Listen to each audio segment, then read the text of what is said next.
Hello all, welcome back to Sushanti vlogs. ఈరోజు మనం ఈ వీడియోలో ఒక కొత్త రెసిపీ నేర్చుకోబోతున్నాము. అదేంటంటే రాత్రి రైస్ మిగిలిపోతుంది కదండి, అందులో మనం ఇలా ఒక రెసిపీ కనుక చేసుకున్నట్లయితే ఈవినింగ్ స్నాక్స్కి కూడా అయిపోతుంది, రైస్తో పాటు తినడానికి కూడా బాగుంటుంది. అప్పడాలు కాకుండా ఇలా కూడా ఒకసారి ట్రై చేసి చూడండి. ఇప్పుడు ఎలా దీన్ని ప్రిపేర్ చేసేద్దాం చూసేద్దామా? Let's get into the video.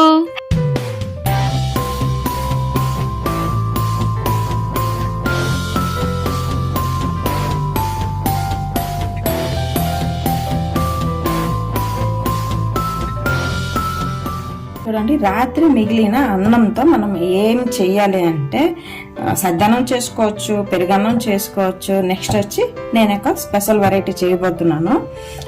రాత్రి ఏటైందంటే మా ఇంట్లో బజ్జీ బోండాలు అని చేసాము. అవన్నీ తినేసి రైస్ ఎవరూ తినలేదు. చూడండి ఎంత అన్నం మిగిలింది. అందుకే ఈరోజు దీంతో పాటు ఒక చెప్పను, వీడియోలోనికి వెళ్ళి చూద్దామా ఏం చేయబోతున్నానండి. సస్పెన్స్ అండి. ఇప్పుడు మనం ఈ అన్నంని ఒక మిక్సీ జార్ తీసుకొని మిక్సీ జార్లో వేసి రుబ్బేద్దాం. ఇప్పుడు ఈ అన్నంని కొంచెం పొడి పొడి చేసుకుందాం.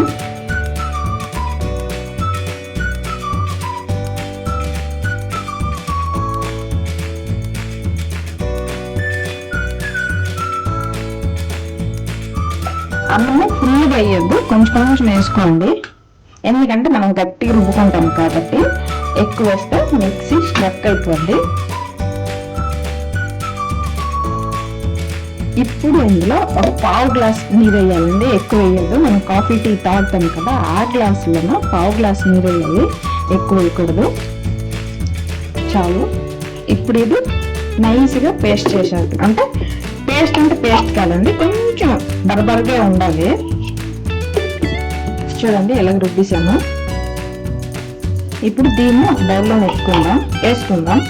చూడండి, ఇది వచ్చేసి ఫుల్ నైస్ కాదు, కొంచెం బరబరగా ఉంది. ఇంత గట్టిగా ఉండాలి. ఇంకా పల్చర్ చేసినామంటే మనకి రాదు.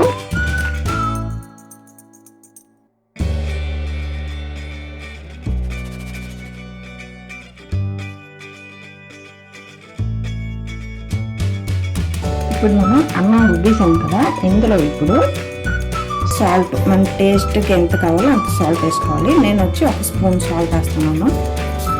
కారం ఎంత కావాలో అంత కారం వేసుకోవాలి. నేను 1.5 స్పూన్ కారం వేసుకుంటాను. ఇప్పుడు ఇందులో ఒక 2 స్పూన్ల దాకా నువ్వులు వేసుకుంటున్నాను. మనకి వైట్లో నువ్వులు కనిపించవు కానీ తర్వాత కనిపిస్తుంది. 1/2 టీ స్పూన్ జీలకర్ర. ఇప్పుడు వామ్ అండి, వామ్ ఒక 1/2 టీ స్పూన్ వేసుకుందాం. లాస్ట్లో ఒక పావు టీ స్పూన్ సోడా, వంట సోడా ఒక పావు టీ స్పూన్ వేసుకుందాం. ఇప్పుడు బాగా మిక్స్ చేసుకోవాలి.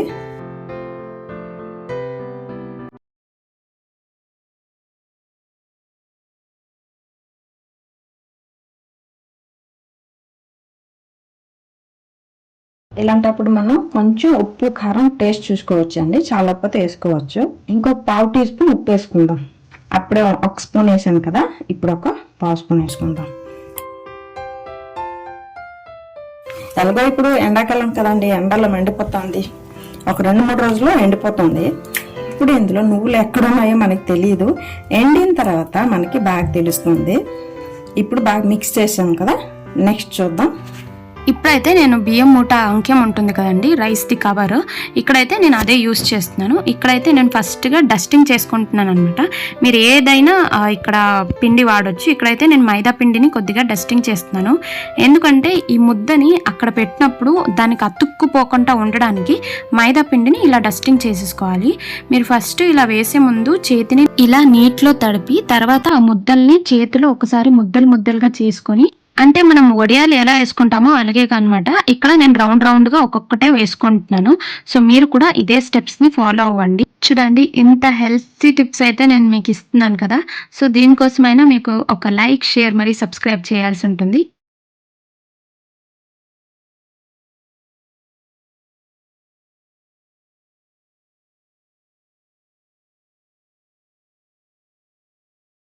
ఇంతవరకు కెమెరాని అడ్జస్ట్ చేస్తూ వీడియో చేస్తున్నాను. కాకపోతే ఇంతవరకు మమ్మీనే ఇవన్నీ చేస్తున్నారు కదా అని నేను కూడా కొద్దిగా హెల్ప్ చేసేద్దామని వచ్చి సో వీడియోని అయితే కంటిన్యూ చేస్తున్నాము.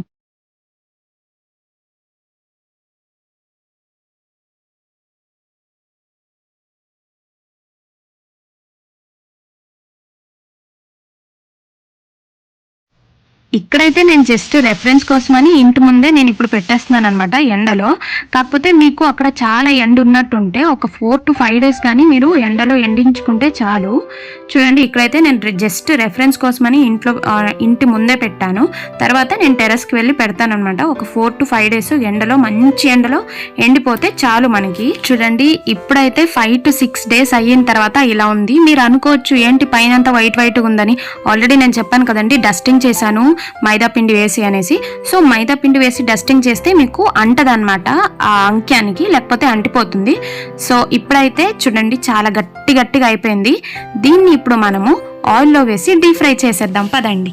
అంటే మనం ఆల్రెడీ చెప్పాం కదండి, ఎండాక మనకి ఆ నువ్వులు కనిపిస్తాయి అనేది. చూడండి ఇలా మనకి నువ్వులు కనిపిస్తాయి అన్నమాట. ఇప్పుడైతే మనకి ఆయిల్ కూడా హీట్ అయింది కాబట్టి డీప్ ఫ్రై చేయడానికి రెడీ. ఇప్పుడు దీన్ని ఒక్కొక్కటే వేసి మనం డీప్ ఫ్రై చేసేసుకుందాం. చూడండి ఆయిల్లో వేసి ఇలా తీయగానే పువ్వుల్లా అది ఇదవుతుంది అనమాట.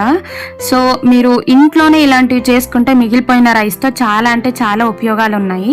ఐ హోప్ మీ అందరికీ ఈ వీడియో చాలా బాగా నచ్చిందని అనుకుంటున్నాను. మీకు ఈ వీడియో నచ్చినట్లయితే లైక్, షేర్, సబ్స్క్రైబ్ చేయండి సుశాంతి బ్లాగ్స్కి. మీరు సబ్స్క్రైబ్ చేస్తే మాకు ఎంతో సపోర్ట్ ఉన్నట్టు ఉంటుంది. ఓకే, ఇలాంటి వీడియోస్తో ముందు వస్తుంటాం. Until then bye bye, take care.